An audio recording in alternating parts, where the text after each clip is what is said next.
Welcome to everybody who's just joining us for this special conversation with Father Diarmuid O'Murchu, joining us from Ireland. We're so blessed that he could be with us here in this widening circle in this Mebkin Abbey Forum for Contemplative Ecology.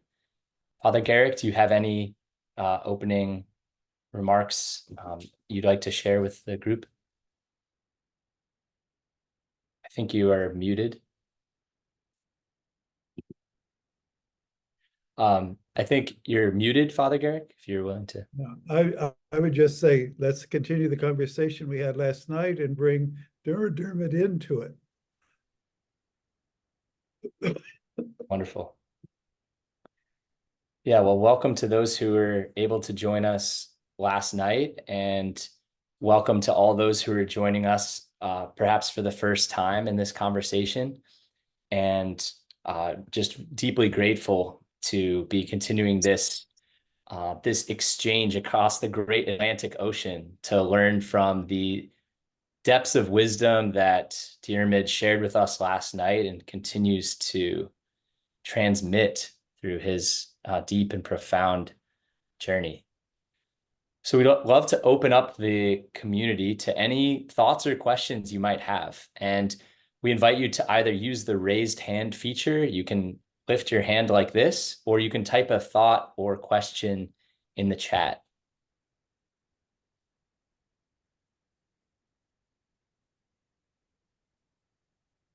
But before we do that, Diarmuid, do you have any opening thoughts or reflections you'd like to share with this community?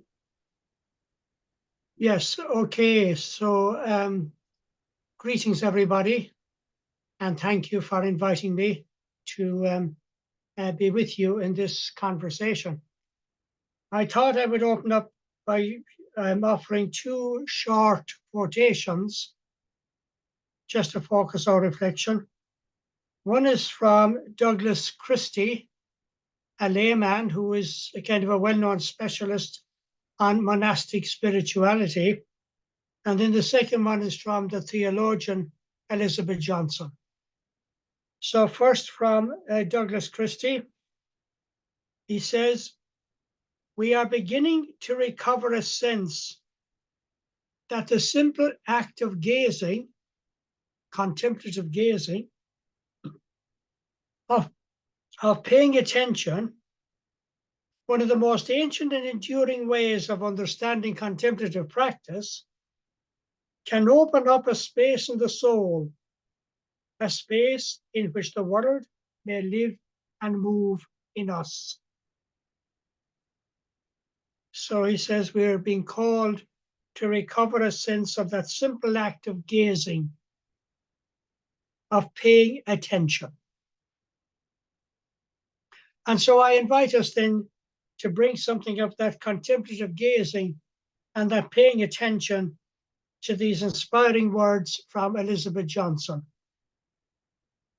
She says, "A creator spirit dwells at the heart of the natural world, graciously energizing its evolution from within,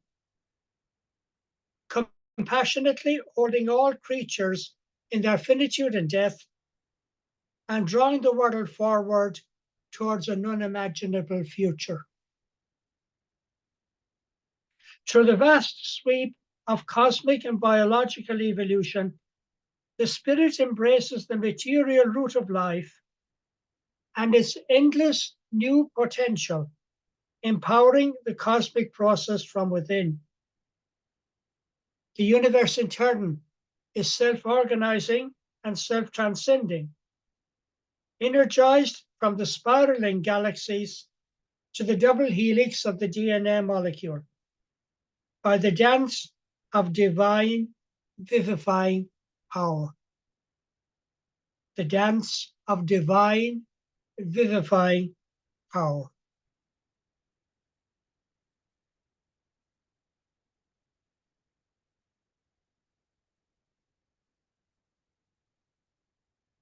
So let's enter into the spirit of the conversation with that kind of vision around us and within us.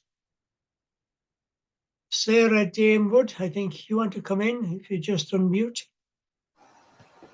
Thank you. So I'm very interested in your work on the indigenous people, and I have a particular interest in the Native Americans in the United States, and particularly now with celebrations around the 250th anniversary of the American Revolution. I do living history, but I really want to tell undertold stories like about Native Americans and others. And there's, as you know, I'm sure there's a clash of cultures, and there's this backlash against what's called wokeism. Are you familiar with? Right. All right. And so, and being able to be in conversation with other living history interpreters and with park rangers, staff, and so on, who may have different ideas. Do you have any suggestions about how to talk about Native American violence in particular? Because a lot of them are still stuck in that narrative, I think, from the last century of, manifest destiny and that the Native American violence contributed to the settlers wanting them to go west and so on. Do you have any suggestions for how we can bridge that divide and in a way that helps to develop understanding? That is quite I think that's quite a difficult one in the world in which we live at the present moment, where violence is such a massively complex issue, and so very widespread.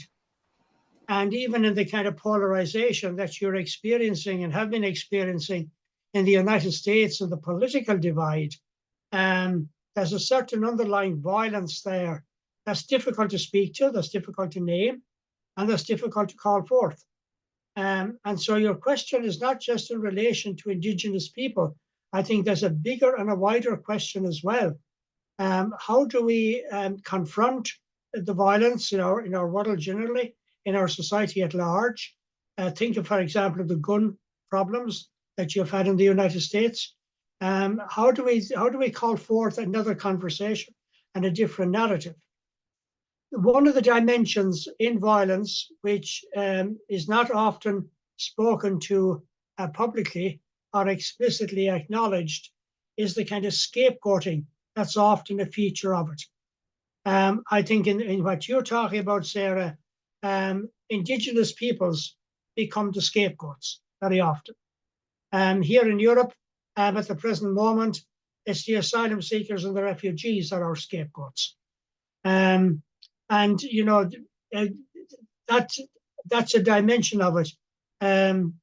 That scapegoating, and that in a sense maybe makes it a bit more complex to call forth and to name.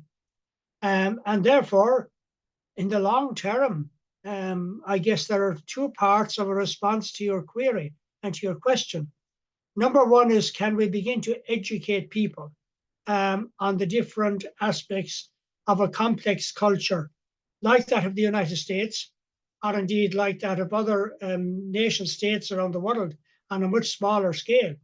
And the United States is a much more complex entity simply because of the sheer size of it. So how do we get interstate dialogue going? How do we get inter-people's dialogue going? In Africa, we'd be talking about intertribal, and indeed there's a fair bit of tribalism in the way we treat First Nations peoples in many parts of the world.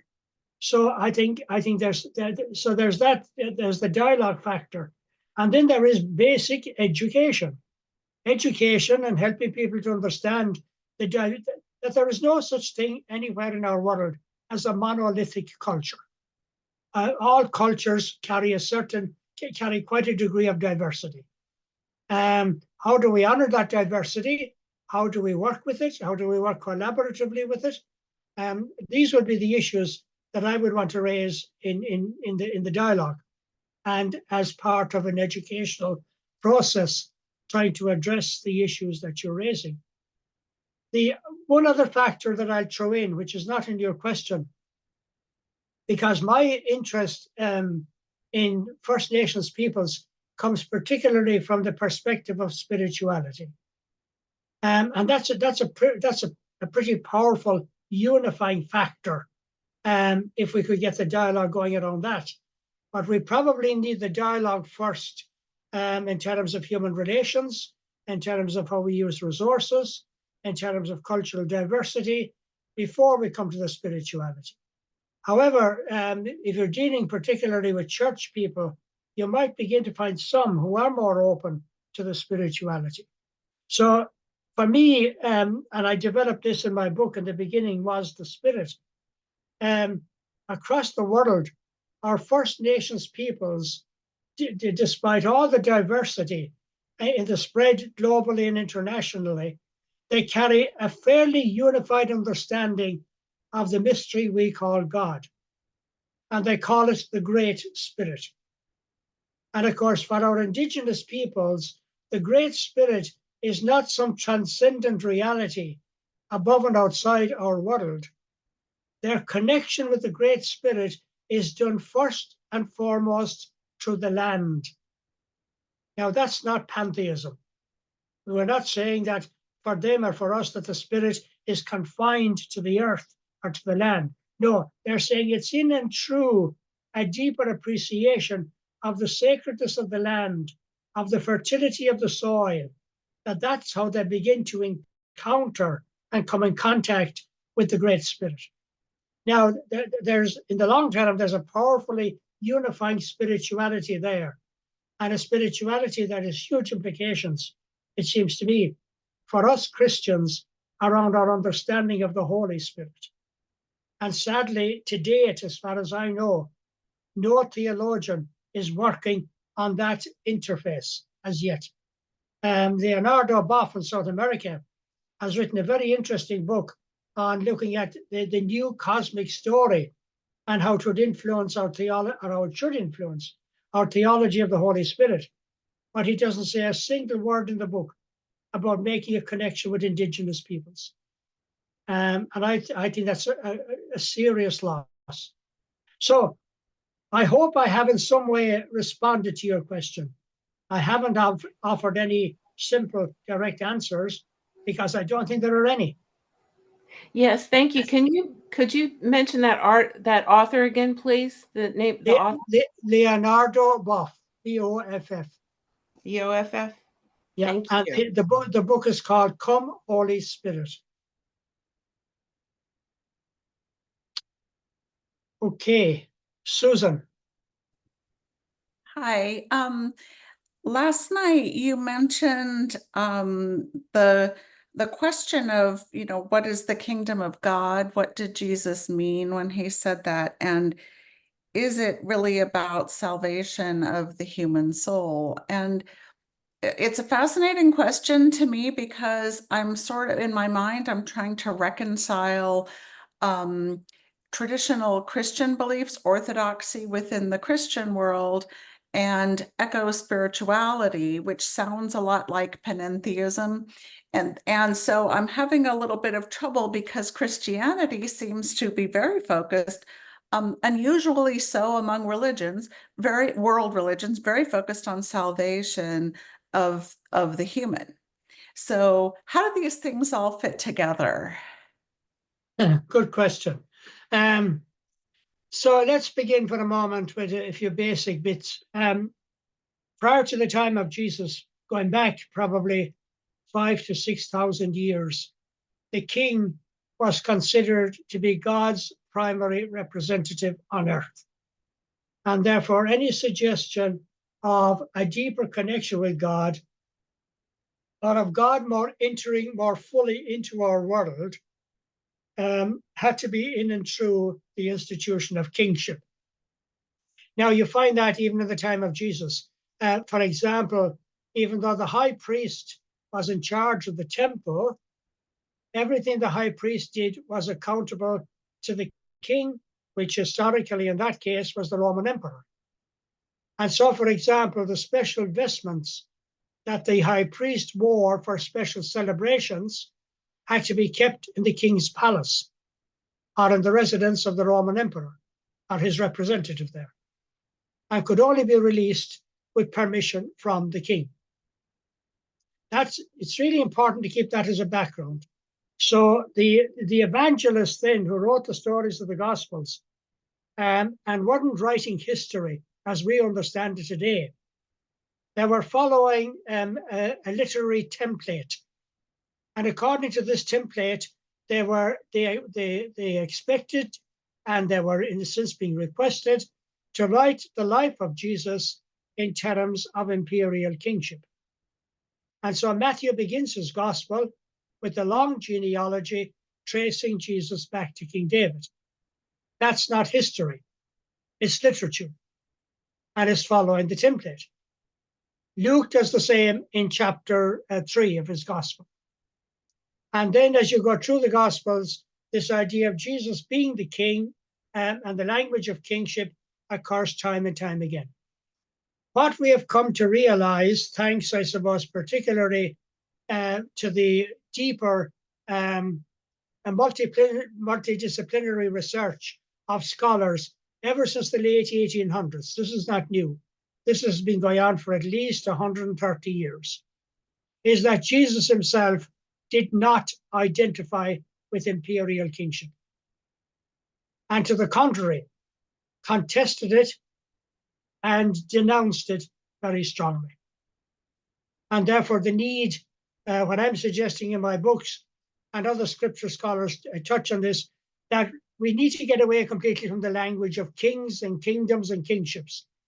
And so a phrase like the companionship of empowerment, which we think is a bit closer to the Aramaic in which Jesus would have spoken, probably gives us a better understanding of what Jesus was onto in this new dispensation. And then that phrase from the Sermon on the Mount, seek first this new reign of God, this new companionship, and everything else will be given to you as well. The problem is we haven't not prioritized that. We think, for the first maybe 200 to 300 years of Christianity. But once Constantine came along in the beginning of the 4th century, then imperial kingship takes over from there. And it's just a short few hundred years until we have kings crowning popes and popes crowning kings, and you have that incredible confluence, which lasted really down to the beginning of the 20th century. It's the beginning of the 20th century, and more importantly, into the middle of the 20th century, that we began really looking seriously at that background. Now, that's the background. Then there's a second part to your question, then is about salvation. That's bringing us a bit closer historically to the time of Jesus, and looking particularly at Plato and Aristotle.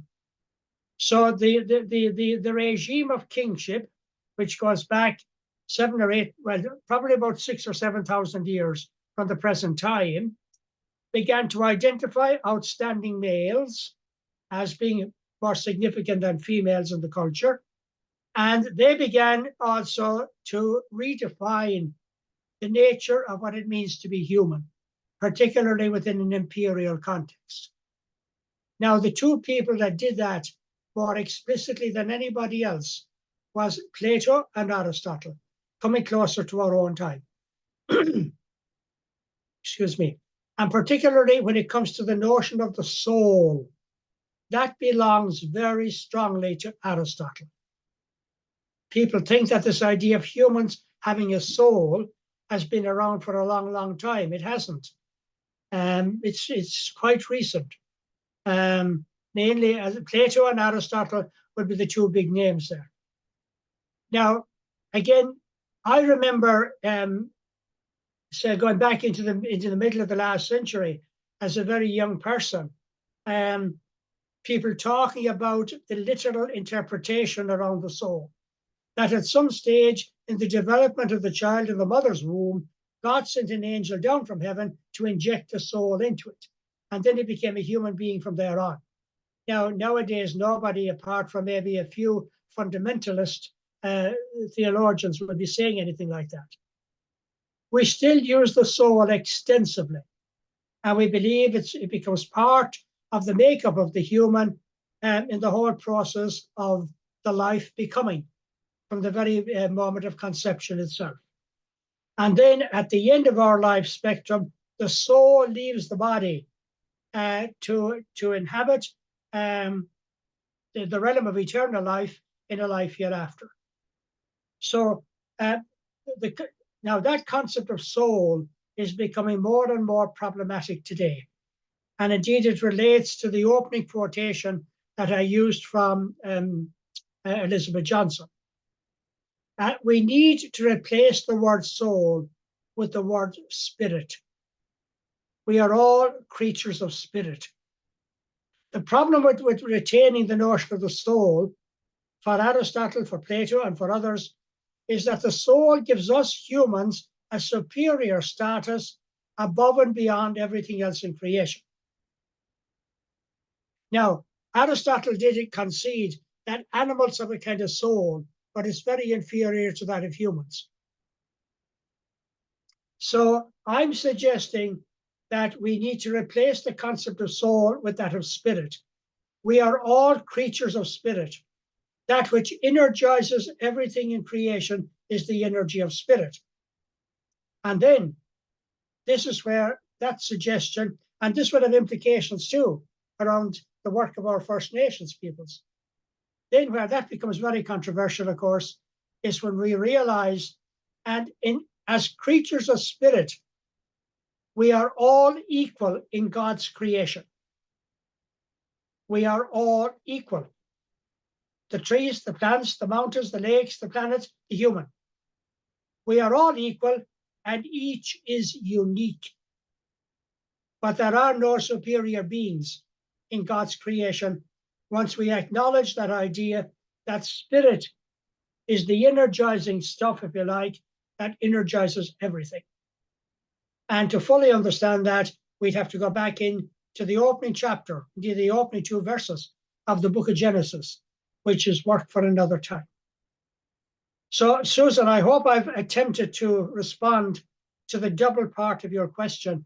There's the kingdom of God bit, and then there's what you call is salvation.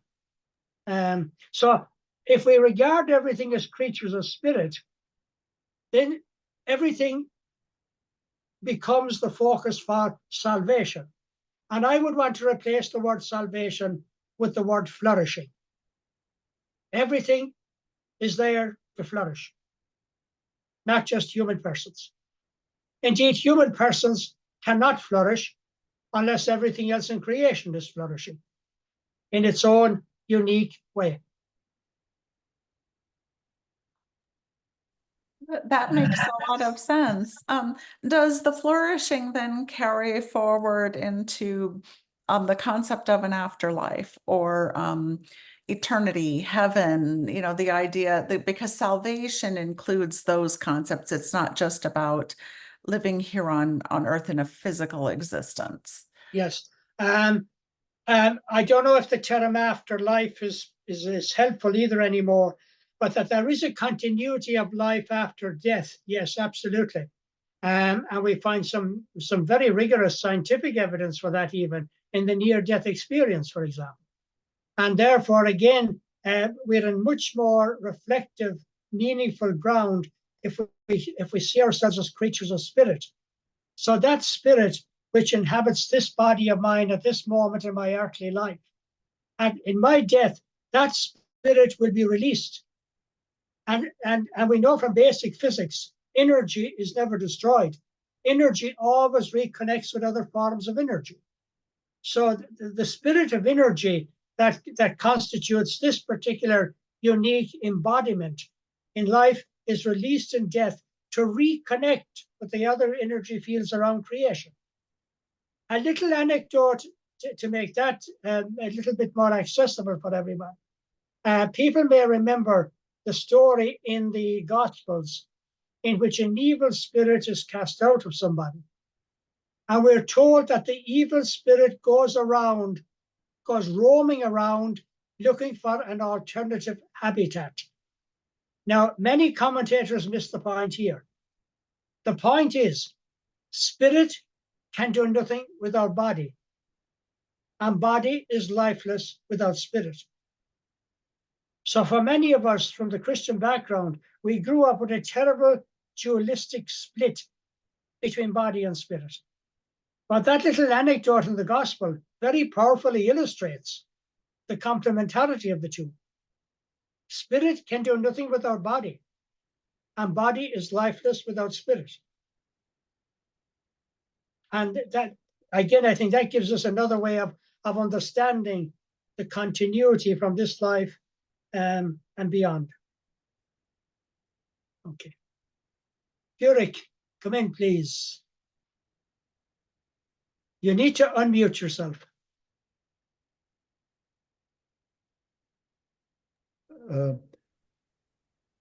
Given the work you've done in adult faith formation, how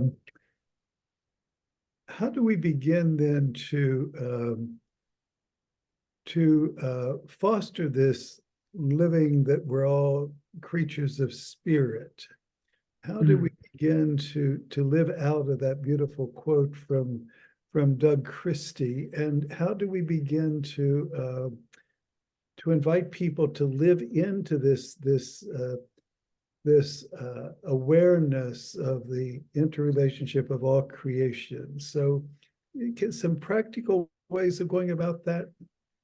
Well, I think the primary practical way is exactly what we're now doing at this very moment on this program. I think in adult faith development and in the vision of adult faith, one is very limited in terms of what you can do from a pulpit on a Sunday, for example. And in a sense, you're also limited in many of our academic university institutions through the kind of formalized studies. But in this kind of forum, where people are being honored, where people are being respectfully listened to, and people are being given the space to tell their stories and to talk about their doubts and their anxieties and their hunches about seeing things in a different way.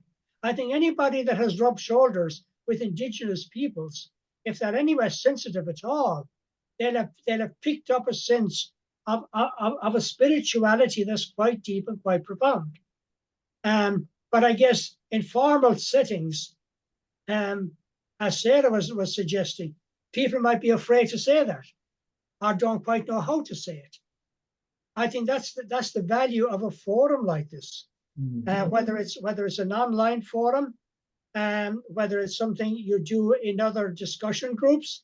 My own hope and dream, several years ago in America, I was partially involved with a woman called Ann Luther in Retreats International, and one of the reasons why sadly Retreats International kind of went out of existence was that some people were becoming very petrified about what we were saying and thinking in Retreats International, and kind of withdrew their favor and even their financial support, because I was saying loud and clear from my experience of Europe, and other people in the United States are saying it, that retreat centers need to become the places where basic ecclesial communities can actually take shape. In a forum where people feel free to speak, safe to speak, can air their doubts and their anxieties without being judged or prejudged, and where forums can be created to lead to meaningful conversations. And I would still like to think that there are retreat centers that are serving that purpose. And the other great example from the United States, and I do compliment you genuinely on this one, are reader groups. And ever since I first visited back in 1990, I was coming across stories of people that came together as a reading group, often during the season of Lent. Somebody picks a book, encourages others to buy some copies, and they meet maybe every Tuesday right through Lent. And sometimes that's just the end of the reading group. But in my experience, and from what I've been picking up, the majority of them continue. Initially as reading groups, then as a deeper sense of bonding and a deeper sense of mission begins to arise among them, and their own sense of adult faith begins to grow, they often morph into a peace and justice group, looking more out to the world rather than just looking to their own comfort. And thirdly, I've come across a number of groups in the United States and Canada where they morphed even further to becoming a ritual-making group, and often exploring ways to celebrate sacraments among themselves. That's adult faith development in a very experiential, from the ground up manner. Well, it sounds like moving more back to the earlier concept of Christianity of the house church. Yes, absolutely. Absolutely. Now, there's an interesting book that has come out, and I only came across it in the past 6 months. I don't think I referred to it in the talk I gave you last night. After Jesus, Before Christianity is the title. After Jesus, Before Christianity. And it's a team of writers, including 1 or 2 Australians. So the title again, After Jesus, Before Christianity. And basically, I'll keep this very brief. What the book is about, and it's a very readable book. A general audience can read it. And it would be a great book to read for a kind of a group study for an adult faith development process. So they look at the first 300 years of Christianity, 250 to 300 years approximately. Most historians covering that time give us the outline of what gradually became the institutional or the formal church. The first priests, the first bishops, the first structures, the sense of 4 gospels, which was already there by the year 150, even though the canon wasn't formally declared until the early 400s. So that's the line that most historians take. And what this group of authors are saying, that's only one feature of what was happening in those first 300 years. They claim that what was mainly happening was a vast range of human groups. They call them clubs, associations, basic communities, meeting, talking about the life and the ministry of Jesus, talking about the first texts that were emerging, coming out in terms of the Gospels, some very intense discussions, some very intense sharings, and those groups nearly always ended their meetings by sharing a meal together, which they understood to be Eucharist, even if there was no priest there. That's what the whole book is about.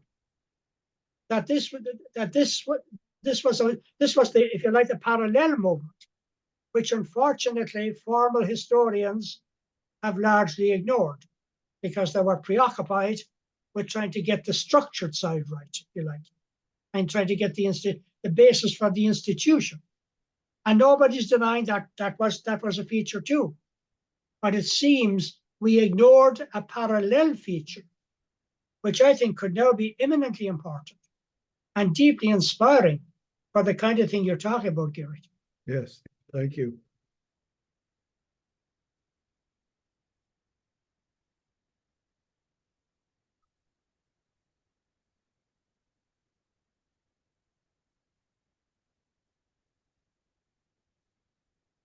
Right, now there are 2 people there in the room. Who wants to speak?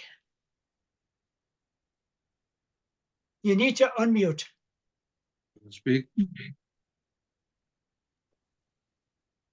Diana or Gerard? Yeah. Second, can you hear us? Yeah. Yes, can hear you now. Okay. Yeah, thanks, Father Diarmuid. It's been a great couple of days with you.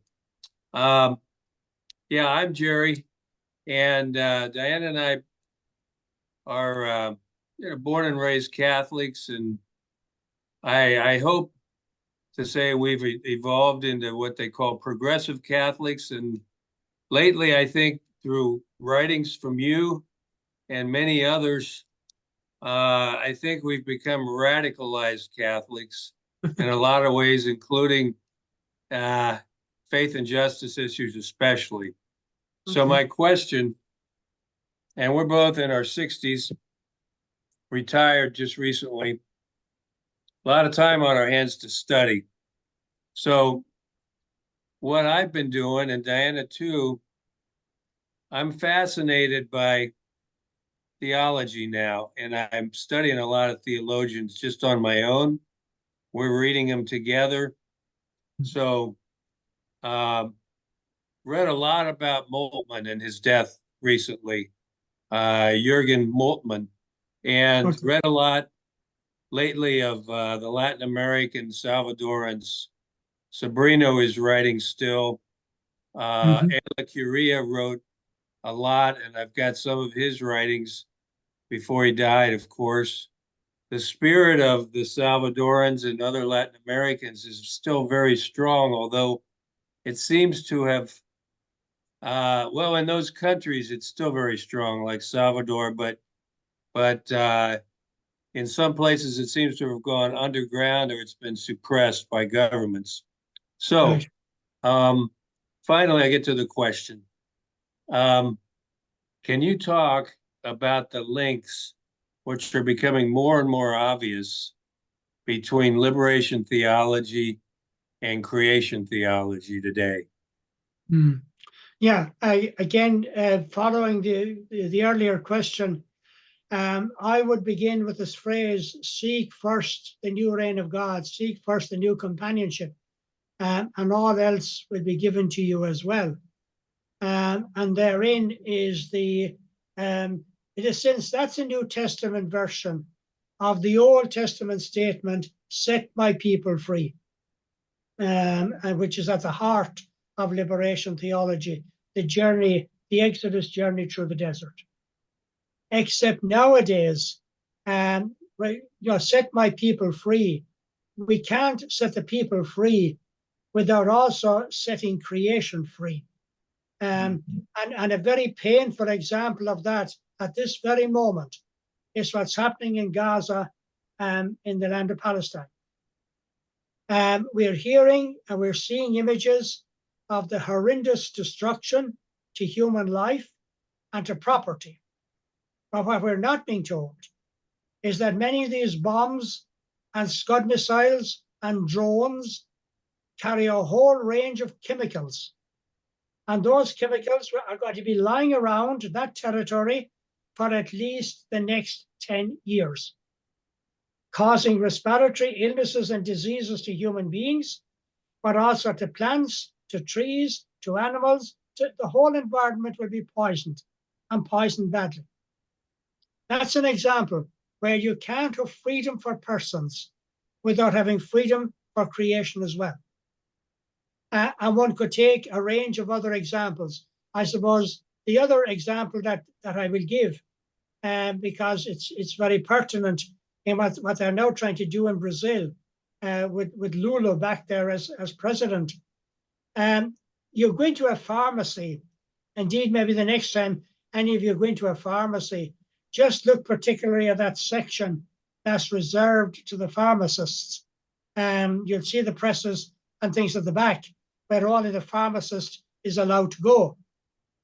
50% of all those medicines, the standard medicines that are used for a range of different illnesses all over the world, at least 50% of them come from the extract of plants and trees in the Amazonian forest. At least 50% of them. And during the time of Bolsonaro, that last president they had in Brazil, in some cases they were cutting down 1,000 hectares per day of the Amazonian forest in order to create grassland for cattle to make burgers for McDonald's. So, is it any wonder we have such a sick planet and sick people when we cut away the very foundations of what's trying to make us healthy? And so that's another, I think, very vivid example. If you want healthy people, we need a healthy environment. We need healthy trees, healthy plants, healthy life systems. And so the freedom set by people free. Again, interestingly, as liberation theology, it kind of evolved in parallel with the basic ecclesial communities. It wasn't just something for an individual salvation. It was seen very much as a communal movement. We now have to expand our understanding of communal to include creation, to include the earth, as well as including ourselves. And that brings us, of course, to, and I'd like to, this is not a plug for the Catholic side only, but Laudato Si is a hugely important document in trying to see that new interface between the human and the planet. And particularly number 139, where Pope Francis says something along the lines, we are creatures of nature and inseparable from it. The first papal document ever to carry that statement. Because for most of the history of Christianity, the papal documents and other documents were, we are creatures who are living here in exile on this earth. We are destined for the supernatural, not the fulfillment of the natural. What Francis is really saying, particularly that number 139, we are earthlings. We are creatures of the earth. And without a way of being able to live in deep harmony, in deeper interconnection with our earth, then we won't be free and nothing will be free. So that's where I would see liberation theology. And now again, Leonardo Boff, that theologian that I mentioned a few minutes ago, he wrote a book, Ecology and Liberation, back in 2015, which was one of the first pieces of work, at least at an explicit level, from a liberation theologian, exploring the parallel or the intimate connection of these two features. But I think Laudato Si and other work being done since then have helped to see those connections in a more integrated way. Yeah, thank you. Okay.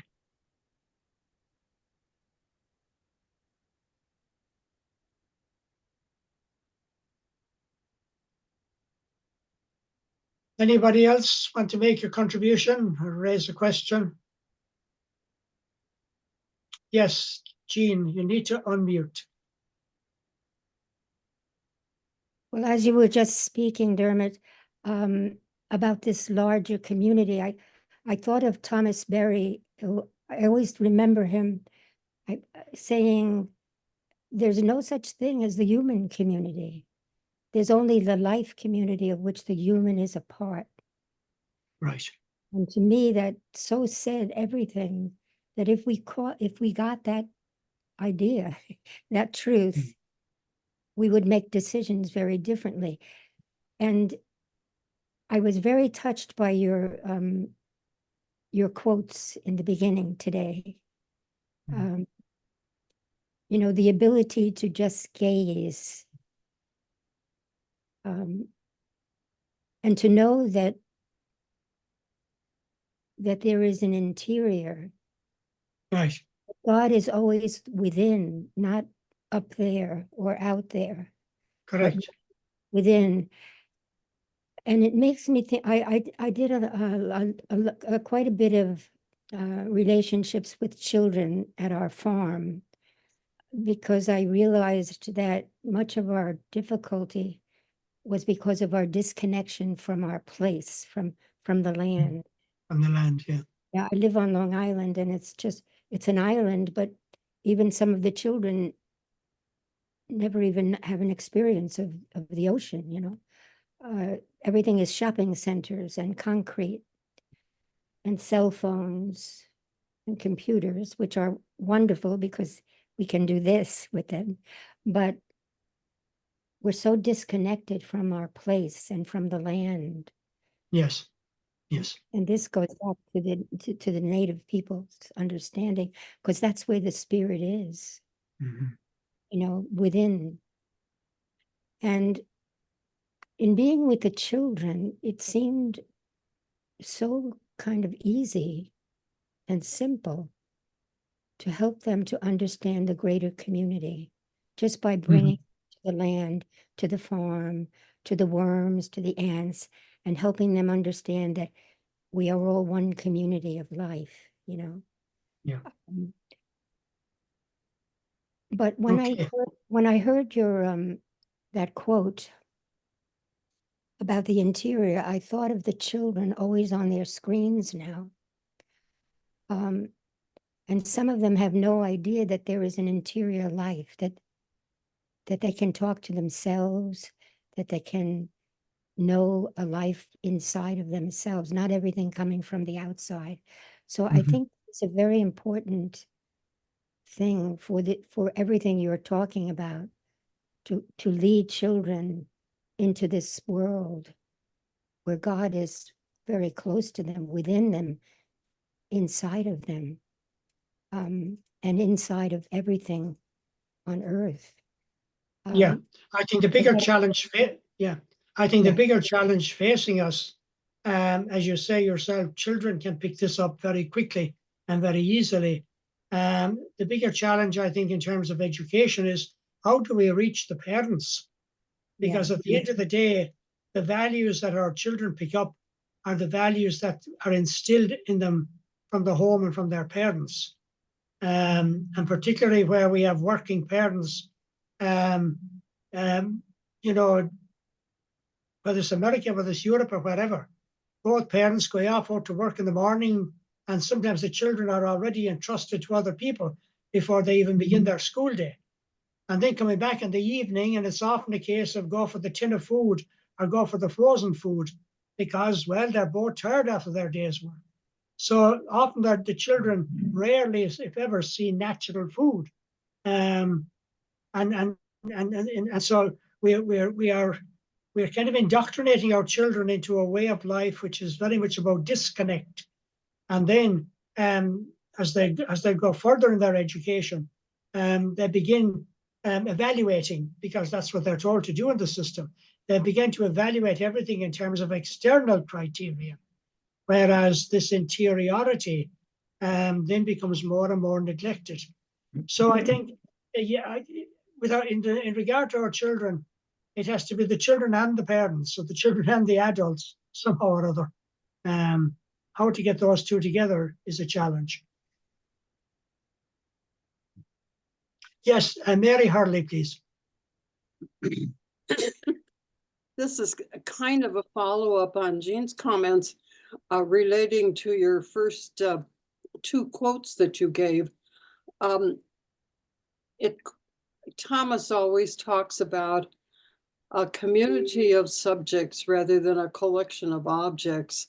Right. And I just feel that is more and more is our call. My question specifically is, which books of Douglas Christie and Elizabeth Johnson did you quote from? Douglas Christie, The Blue Sapphire of the Mind is the title. And those of you that know of Doug, his area of specialization is in Evagrius of Pontus, who was a kind of a scholar of very early Christian monasticism. And that's where he takes that strange title from the writings of Evagrius. So once again, the title is The Blue Sapphire of the Mind. The Blue Sapphire of the Mind.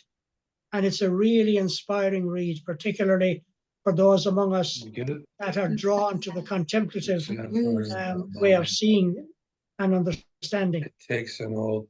So The Blue Sapphire of the Mind, and then the quotation from Elizabeth Johnson, Quest of the Living God. Quest of the Living God.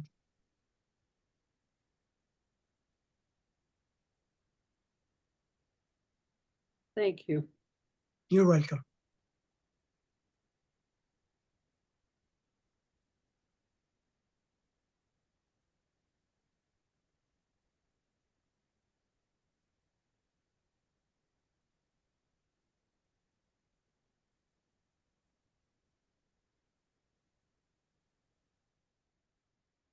Well, Sam, do you think it's time to kind of wrap it up? Sarah wants to come back in for a moment, I think. So I thought I would seize the opportunity to ask another burning question. Sure. Last night, Sam, well, during the interview last night that we watched, Sam mentioned the idea of an intergenerational handshake. And I don't think you got a chance to respond to that because I think y'all went on to something else. And I was wondering if you had any thoughts about, you remember that, Father? The intergenerational handshake when you were talking about the wisdom of seniors. Oh yeah, okay. Yeah. Yeah, Right. I wondered if that meant something to you and if you had any response to that. Well, I think the main point that I would make on it, I can't quite remember now whether that's the point I made or not in what you watched last night. Some people on this gathering today will know that I have a kind of a passion around wise elders. It's not that I don't attribute significance to young people, but I find most audiences I work with are asking, well, how do we bring the young people back to the church and how do we bring them back to their faith and so forth? And it's a genuine concern and I acknowledge it. But my primary concern is about the culture of wise elders, because the international evidence, which you can find from the United Nations and other sources, shows that the world population is growing older at a rapid rate. As of 2020, we have more people on the planet over the age of 60 than under 16 for the first time ever. More people over 60 than under 16 for the first time ever. And with the growing older of the world population, there's a shift. It's subtle at the moment, but I think it'll become much more apparent over the next 10 or 20 years. There's a shift towards a much more sustainable set of values, because older people generally do opt for those kind of values. And so the future of our civilization right across our planet, it seems to me, is not primarily in the hands of the young, although I cherish and support their creativity, their dreams and their hopes. I don't think it's going to be primarily in the hands of the young. It's going to be primarily the responsibility of wise elders. And so how do we challenge that? How do we embrace that? How do we try to include that in a world where there's some horrendous prejudice against older people? At least in the United States, you're reasonably good at keeping older people on board in terms of being employed, in terms of making a definite contribution to the ongoing nature of life in several spheres. Here in Europe, once you're over the age of 70, you're not employable in any formal context. You're simply not allowed by European law. It's almost like our over 70s are dumped, as it were.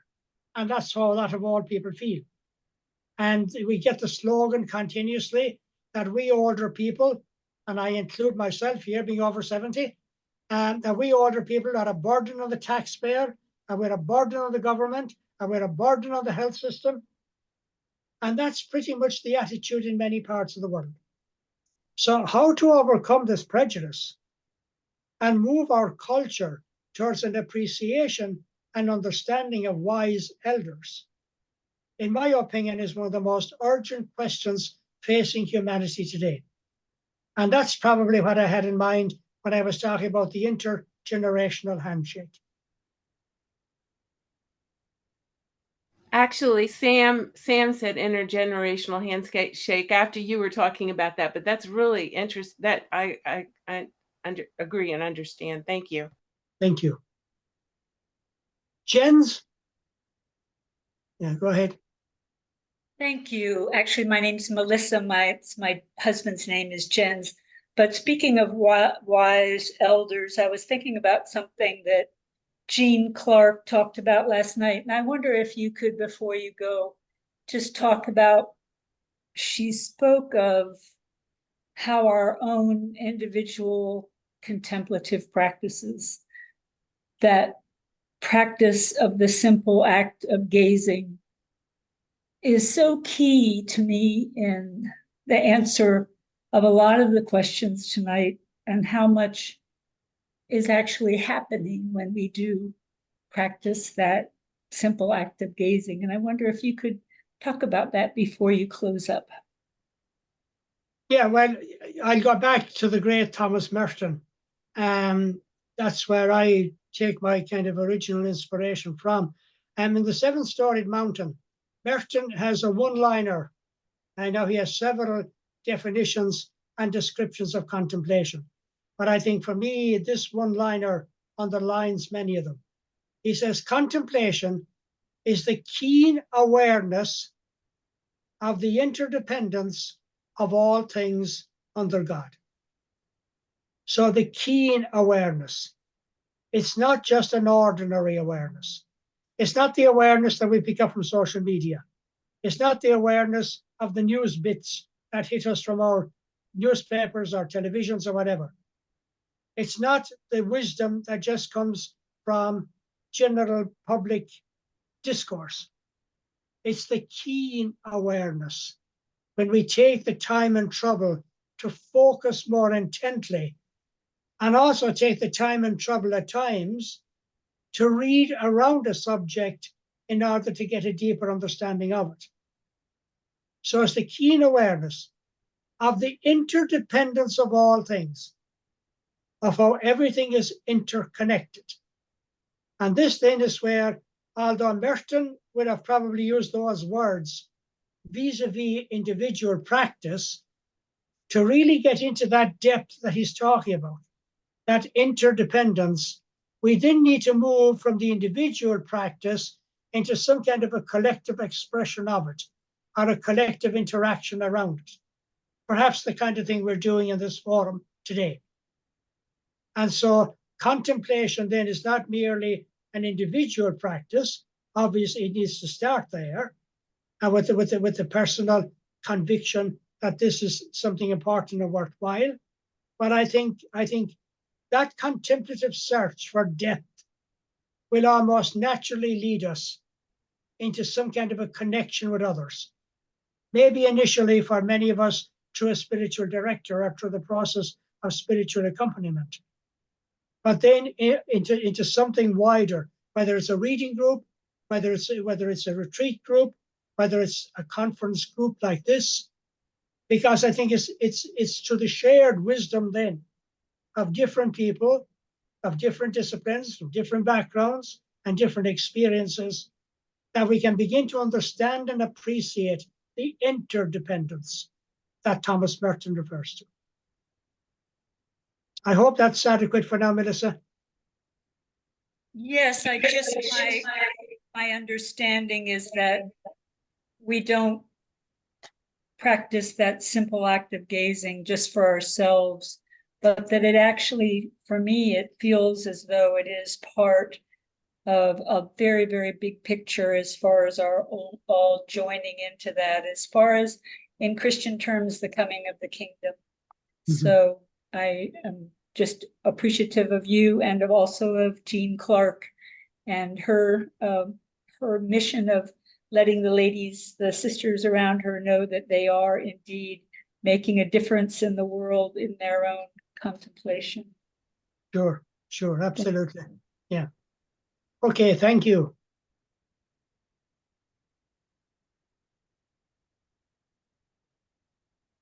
Thank you. I think, yeah, Father Garrick, I think it's probably time for us to close the container, but a warm special welcome to Father Diarmuid for being with us across the Atlantic in this really memorable gathering. I know so many of us are really deeply touched and inspired by what you've shared, and will surely need time to marinate in so much of what you've offered with us today.